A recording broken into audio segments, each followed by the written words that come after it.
Nagbigay naman ng reaksyon ng mga senador matapos magbitiw si Secretary Manuel Bonoan bilang kalihim ng Department of Public Works and Highways. Sa gitna ito ng kontrobersiya sa flood control projects. Hangad ni Senate President Francis Escudero ang tagumpay ng papalit kay Bonoan na si DOTR Secretary Vince Dizon. Gayunman, batid ng senador ang bigat ng kakaharaping problema ni Dizon.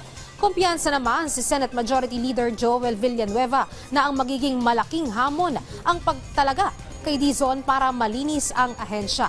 Umaasa naman si Senator Erwin Tulfo na sa pamuno ni Dizon matutuldukan na ang mga umano'y sabwatan ng mga kontratista, ilang opisyal ng DPWH at ilang public officials. Para naman kay Senator Sherwin Gatchalian, mas mainam ang nangyari sa harap ng mga investigasyon. Mahirap kung ang kalihim ay nandiyan pa at nag-iimbestiga ang Senado at ang independent body. So mas maganda na merong kredibilidad o independent yung gagawin na investigasyon at walang magiging impluwensya na manggagaling sa kalihim.